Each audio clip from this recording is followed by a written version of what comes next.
बड़ा नज़दीक हैं, बहुत करीब हैं और प्रैक्टिकल भी आपके 9 फरवरी से, डेट पोस्टपोन होने के कारण 9 फरवरी से। लेकिन पढ़ाई को प्रैक्टिकल के बेस पे या किसी और बेस पे अभी थोड़ा सा स्लो करने की ज़रूरत नहीं है। ये मौसम की वजह से आप थोड़ा मेहनत से लगे रहेंगे तो इसका रिजल्ट जो है वो अच्छा ही आएगा। तो बस आप बने रहिए। आज मैं पढ़ा रहा हूँ बच्चों आपको, आज मैं शुरू कर रहा हूँ फिजिक्स बिल्कुल शुरू से। और पहला चैप्टर है आपका वैद्युत क्षेत्र एवं आवेश, इलेक्ट्रिक फील्ड एवं इलेक्ट्रिक चार्ज। और इसकी यूनिट है ये इलेक्ट्रोस्टैटिक्स, स्तर वैद्युत की। तो स्तर वैद्युत की का इलेक्ट्रोस्टैटिक का पहला चैप्टर मैं शुरू कर रहा हूँ, वैद्युत क्षेत्र एवं आवेश। तो इसी में सब आपने कभी पढ़ा हो तो पढ़ा होगा, कूलाम का नियम वगैरह, वैद्युत क्षेत्र की तीव्रता, इंटेंसिटी ऑफ इलेक्ट्रिक फील्ड, और वैद्युत क्षेत्र, फंडामेंटल चार्ज, क्वांटीकरणता, परमाणुकता, क्वांटिज्म, एटॉमिक्स, ये वगैरह सारे पढ़े होंगे। तो मैं शुरू कर रहा हूँ, टाइम को वेस्ट ना करते हुए, बड़ा मजा आएगा, आप मेरे साथ बने रहिए।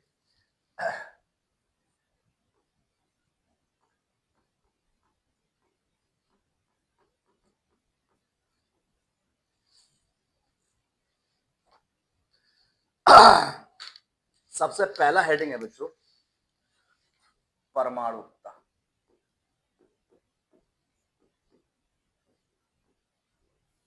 या क्वांटीकरणता।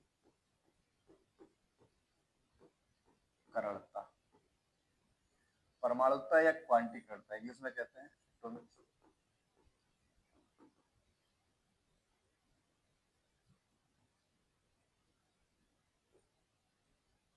क्या कहते हैं क्वांटिज्म, क्या कहते हैं।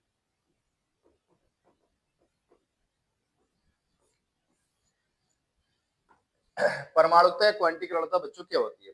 परमाणुकता या क्वांटीकरणता के बारे में सबसे पहले बताया था एक मिलिकन नामक वैज्ञानिक गुजरे। कौन गुजरे? मिलिकन नामक वैज्ञानिक। तो मिलिकन नामक वैज्ञानिक ने, मिलिकॉन भी कहते हैं कुछ लोग, मिलिकन कहते हैं, लेकिन इनका नाम जो है वो मिलिकन है। तो ये मिलिकन नामक वैज्ञानिक गुजरे, साइंटिस्ट थे। इन्होंने बताया कि अगर कोई आवेशित वस्तु है, मान लीजिए वस्तु है, अगर आवेशित वस्तु है तो ऑब्वियसली इस पर आवेश होगा, सीधी सी बात है। आप सब जानते हैं कि कोई धनवान व्यक्ति है तो उसके पास धन होता है। और कोई चीज अगर किसी के पास बताई जाती है तो उसके पास वो होगी, तभी बताई जाती है, तभी कही जाती है। इसका मतलब अगर कोई आवेशित वस्तु है तो ऑब्वियसली इस पर आवेश होगा। तो किसी आवेशित वस्तु पर जब आवेश होता है तो ये मिलिकन ने बताया था। किसने बताया था? मिलिकन। मिलिकन कहते हैं, कई बार इसे मिलिकॉन भी लिख देते हैं, ऐसे मिलिकॉन, तो उसका ज्यादा इशू नहीं है। अंग्रेजों ने हमारे नाम बिगाड़े, हम अंग्रेजों का नाम बिगाड़ रहे हैं, क्या बुरी बात है इसमें? बिगाड़ते रहेंगे जब तक जिंदा रहेंगे। इन्होंने हमारे बिगाड़े। तो मिलिकन है, मिलिकन ने बताया किसी आवेशित वस्तु पर जो आवेश होता है, कौन होता है? आवेश।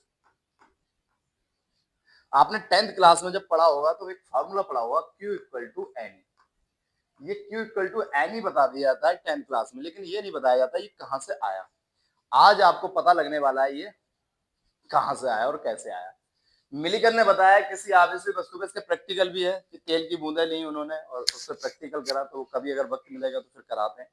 तो किसी आवेशित वस्तु पर जो आवेश होता है, आवेश मतलब वो मूल आवेश का, मूल आवेश क्या होता है? मूल आवेश का मतलब होता है फंडामेंटल चार्ज। मूल आवेश, मूल आवेश देख लीजिए क्या होता है, फंडामेंटल,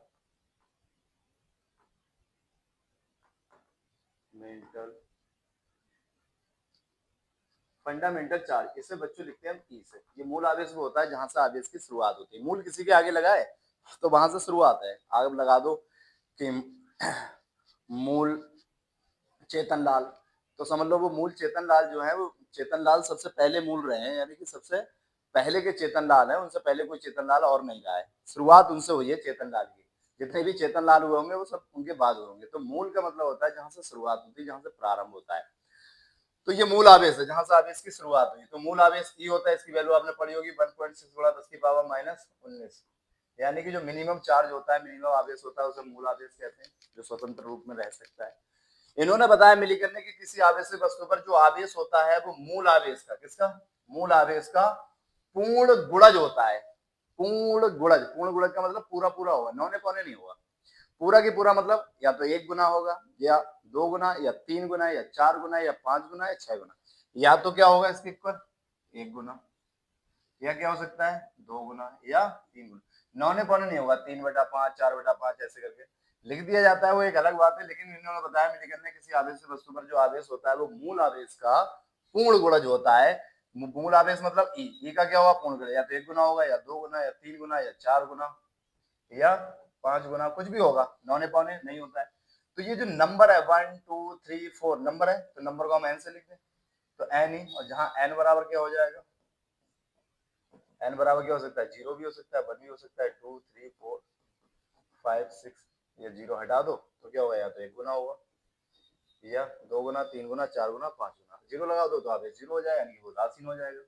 जैसे न्यूट्रॉन है, न्यूट्रॉन को आवेश नहीं होता है, तो ऐसे परमाणु होता है, परमाणु पे भी आवेश नहीं होता है। आपने पढ़ाई होगा बोरवरी का परमाणु मॉडल, किसी का भी परमाणु मॉडल पढ़ा होगा तो उसमें बताया होगा जितना ऋणावेश होता है उतना ही उसके नाभिक में धनावेश रहता है, तो कुल मिला के वो क्या हो जाता है, उदासीन हो जाता है, 0 हो जाता है, कोई परमाणु पर आवेश नहीं होता है। तो मिलिकन ने बताया किसी आवेशित वस्तु पर जो आवेश होता है वो मूल आवेश का पूर्ण गुणज होता है। मैं लिख भी देता हूं इसे, किसी आवेशित वस्तु पर जो आवेश होता है वो मूल आवेश का, या वह मूल फंडामेंटल चार्ज बोलते थे, मूल आवेश का पूर्ण गुणज इंटीजर होता है, पूर्ण मूल आवेश का पूर्ण गुणज होता है। किसने बताया इसके बारे में, मिलिकन ने बताया। किसने बताया इसके बारे में, सबसे पहले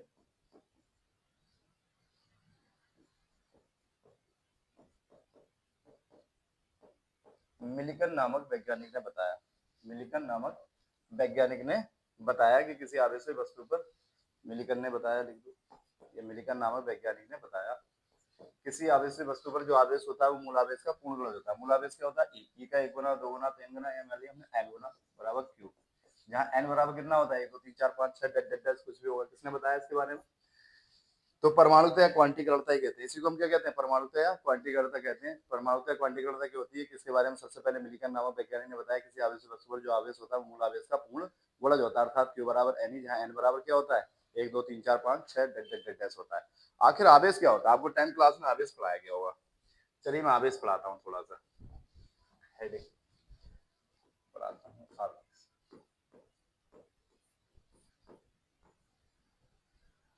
चार्ज कहते हैं या विद्युत आवेश होता है, इलेक्ट्रिक चार्ज बोलते हैं, क्या बोलते हैं इलेक्ट्रिक चार्ज। आवेश, आवेश क्या होता है, आवेश किसी वस्तु का वह गुण है जिसके, या आवेश के द्वारा वैद्युत क्षेत्र चुंबकीय क्षेत्र उत्पन्न होते हैं। वैद्युत क्षेत्र भी उत्पन्न होता है और चुंबकीय क्षेत्र भी उत्पन्न होता है। आपने पढ़ा हुआ इलेक्ट्रोस्टैटिक है, इसमें आवेश क्या होगा, रुका हुआ होगा, आवेश चलेगा नहीं। जब आवेश रुका हुआ होता है तो वैद्युत क्षेत्र उत्पन्न होता है, लेकिन जब आवेश चल रहा होता है तो वैद्युत क्षेत्र भी उत्पन्न हो सकता है, लेकिन चुंबकीय क्षेत्र उत्पन्न होता है। क्या उत्पन्न होता है, चुंबकीय क्षेत्र। तो ये आवेश क्या होता है, किसी वस्तु का वह गुण है जिसके कारण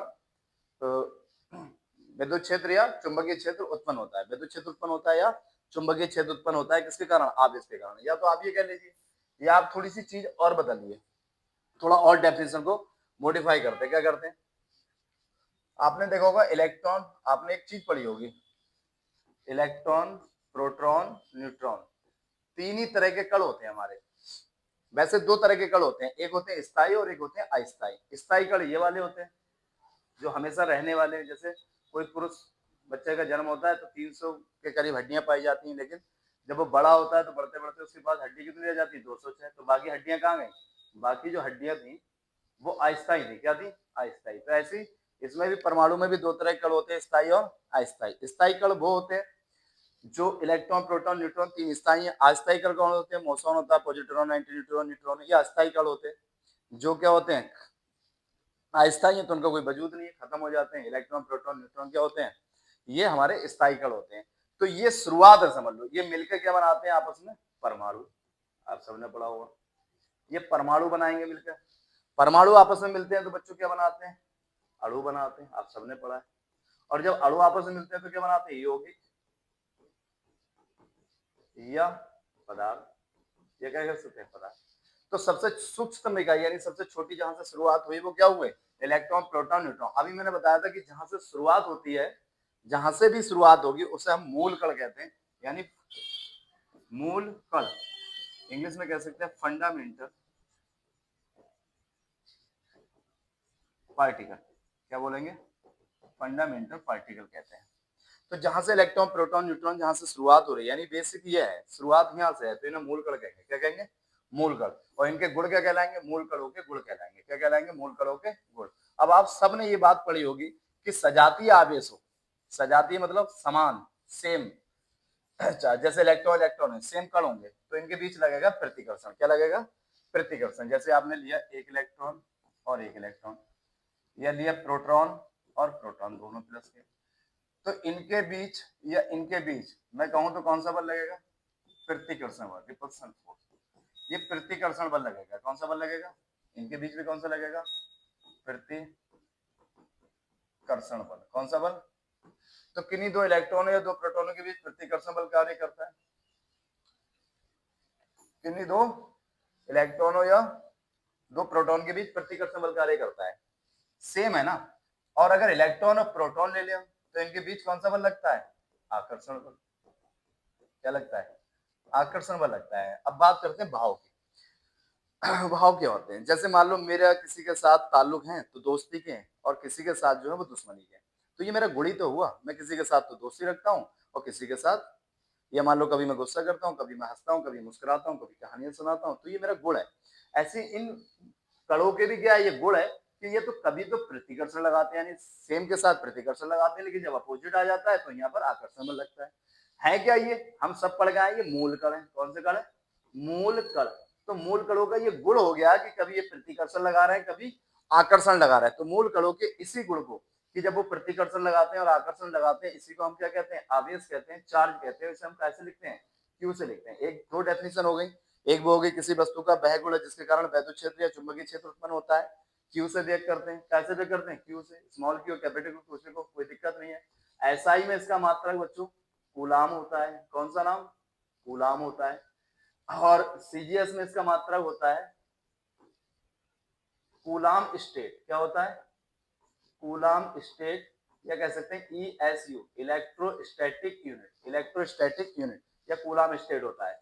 और एसआई में इसका मात्रक क्या होता है, कूलाम होता है। तो सीधी सी बात है कि आवेश क्या हो गई, दो डेफिनेशन हो गई, किसी वस्तु का वह गुण जिसके कारण वैद्युत क्षेत्र या चुंबकीय क्षेत्र उत्पन्न होता है, इसे क्यू से व्यक्त करते हैं। एसआई में इसका मात्रक कूलाम होता है, सीजीएस में इसका मात्रक कूलाम स्टेट या ईएसयू, electrostatic unit, electrostatic unit, electrostatic unit, coulomb state होता है।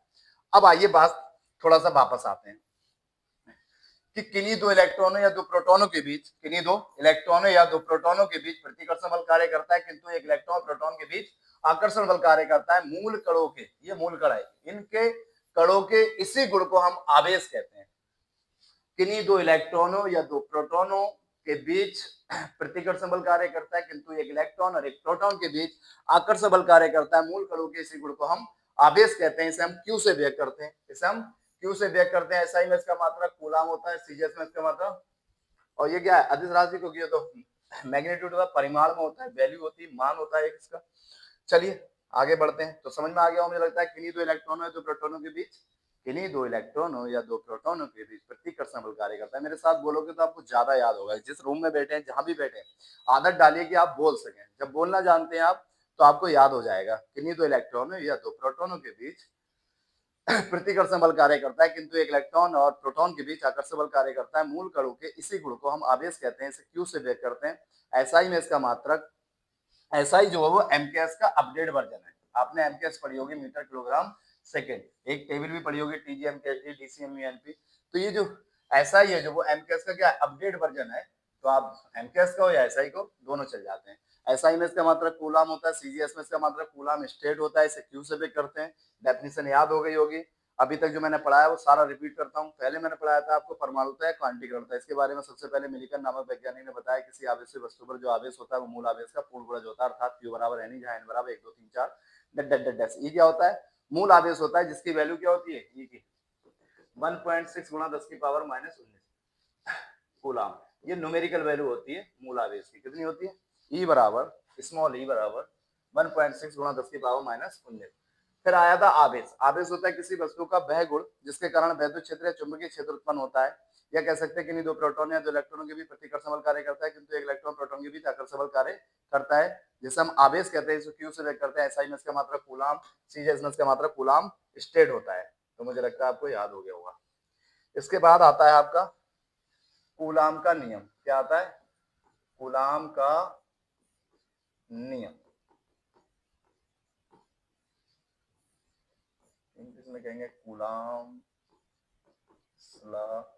कूलाम कूलाम का नियम। कूलाम का नियम क्या होता है? कूलाम ने बताया, कूलाम के अनुसार किन्हीं दो स्तर बिंदु आवेश, क्योंकि हमारी स्तर वैद्युत की है तो आवेश कैसा होगा? रुका हुआ होगा, यानी इलेक्ट्रोस्टैटिक है तो आवेश में क्या होता है? रुका हुआ आता है। कैसा होता है? रेस्ट पोजीशन में। तो किन्हीं दो आवेशों के बीच, कौन से आवेश? किन्हीं दो स्तर बिंदु आवेश। ये कैसे स्तर बिंदु आवेश हैं? कूलाम ने बताया कि किन्हीं दो स्तर बिंदु आवेशों के बीच एक आकर्षण या प्रतिकर्षण बल कार्य करता है। या तो क्या लगेगा? आकर्षण। क्या लगेगा? आकर्षण बल या प्रतिकर्षण बल। कौन सा बल? प्रतिकर्षण। तो कूलाम ने बताया कि किन्हीं दो स्तर बिंदु आवेशों के बीच आकर्षण या प्रतिकर्षण बल कार्य करता है, जिसे हम वैद्युत बल कहते हैं, यानी इलेक्ट्रिक फोर्स कहते हैं। कौन सा फोर्स? इलेक्ट्रिक फोर्स कहते हैं। तो कूलाम ने बताया कि किन्हीं दो स्तर बिंदु आवेशों के बीच लगने वाले आकर्षण या प्रतिकर्षण बल को वैद्युत बल कहते हैं। इस वैद्युत बल का मान, इस वैद्युत बल का मान, जिनके बीच बल लग रहा है एफ, उसे एफ से लिख देते हैं। इस वैद्युत बल का मान जो होता है वो इन दोनों आवेशों के गुणनफल के, गुणा करके कौन सा फल मिलेगा? गुणनफल। पाप करके कौन सा फल मिलता है? पाप का फल। नेकी करके कौन सा मिलता है? नेकी का फल। तो ऐसे जब गुणा कर रहा है तो कौन सा फल मिलेगा? गुणनफल। तो किन्हीं दो आवेशों के बीच लगने वाले आकर्षण या प्रतिकर्षण बल को वैद्युत बल कहते हैं। क्या कहते हैं? वैद्युत बल कहते हैं। इसका मान दोनों आवेशों के गुणनफल के समानुपाती या अनुक्रमानुपाती या डायरेक्ट प्रोपोर्शनल टू होता है। तो दोनों आवेशों के गुणनफल के अनुक्रमानुपाती यानी समानुपाती होता है। इसे समीकरण 1 मान लेते हैं। तथा बीच की दूरी, इनकी बीच की दूरी मान ली हमने कितनी दूरी पर रखे? आर। कितनी दूरी पर रखे? आर। तो इनकी बीच की दूरी के वर्ग के व्युत्क्रमानुपाती होता है। ऐसा होता है, बीच की दूरी के वर्ग के व्युत्क्रमानुपाती होता है। समीकरण मान लिया हमने 2।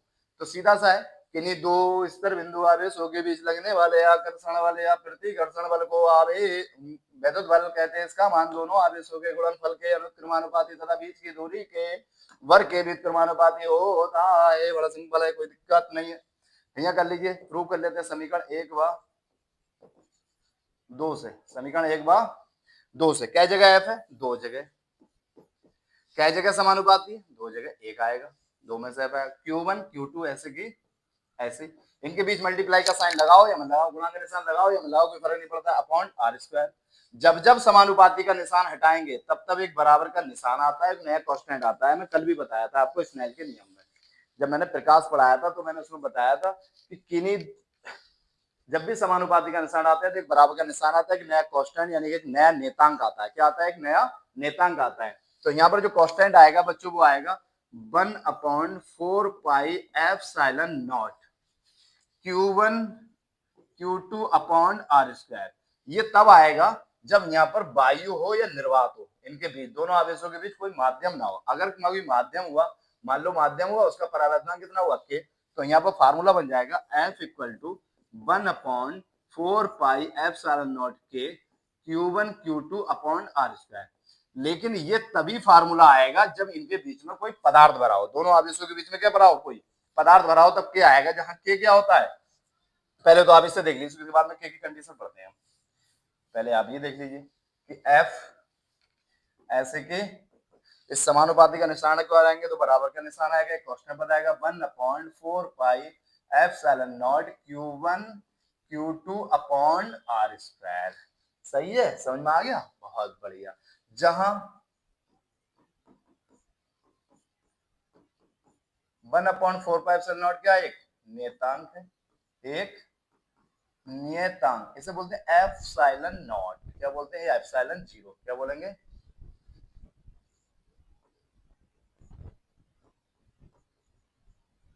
एक नियतांक है जिसे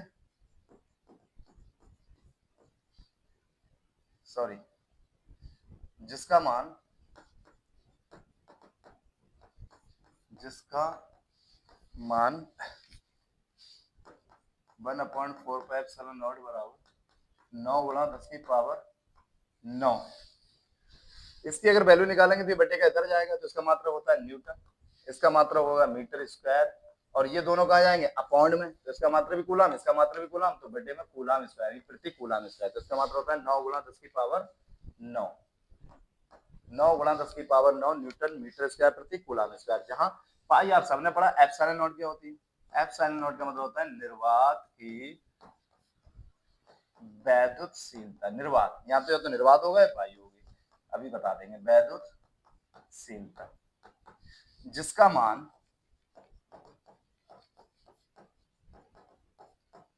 होता है 8.85 गुणा 10 की पावर -12।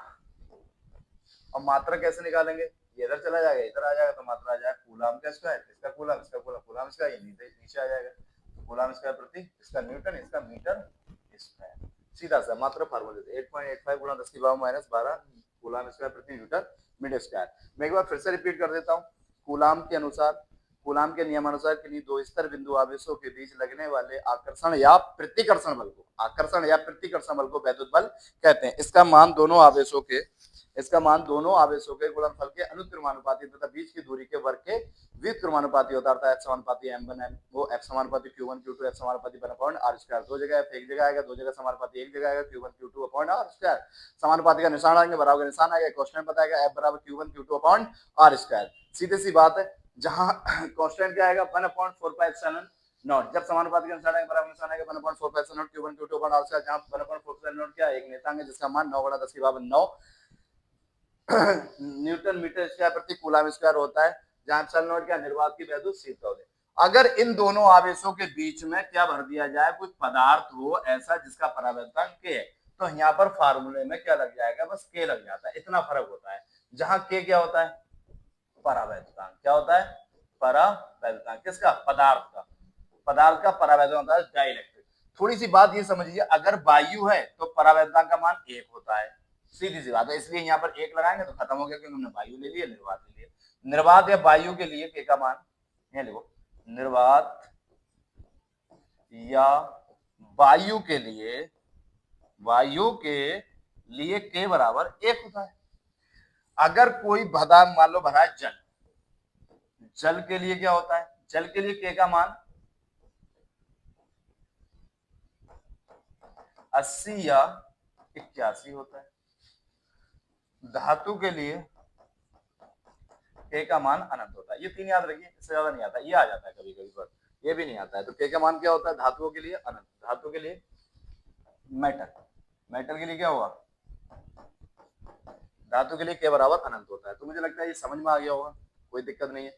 आप लिख तो मेरी तरीके से सकते हैं, नोट्स बना सकते हैं, मैं लिख भी सकता हूँ किन्हीं दो आवेशों के बीच, कूलम के नियम अनुसार किन्हीं दो स्तर बिंदु आवेशों के बीच लगने वाले आकर्षण या प्रतिकर्षण को वैद्युत बल कहते हैं। इसके मान दोनों आवेशों के गुणनफल के अनुपाती तथा बीच की दूरी के वर्ग के व्युत्क्रमानुपाती होता है। F समानुपाती q1 q2 F समानुपाती 1/r², समानुपाती निशान आता है, बराबर का निशान आता है, कांस्टेंट पद आता है q1 q2, कांस्टेंट पद आता है 1/4πε0 q1 q2 r², जहां 1/4πε0 क्या है नेता है। मेरी तरह आपको याद हो सकता है, बस आप लोग मेरे साथ बने रहिए, आप सबको याद होगा, मजा आएगा, बस मेरे साथ बोलने की आदत डालिए। फिर मिलते हैं, आपको आगे लेक्चर मिलते रहेंगे ऐसे बहुत बेहतरीन से। फिजिक्स में आपके नंबर कम नहीं आएंगे अगर आप मेरे साथ जुड़े हैं तो, और मेरी तरह ही आपको याद होगा, बस आपको बने रहना पड़ेगा, मेरे साथ लगे रहना पड़ेगा। तो मिलते हैं बाद में, थोड़ा सा और बनाते हैं कुछ।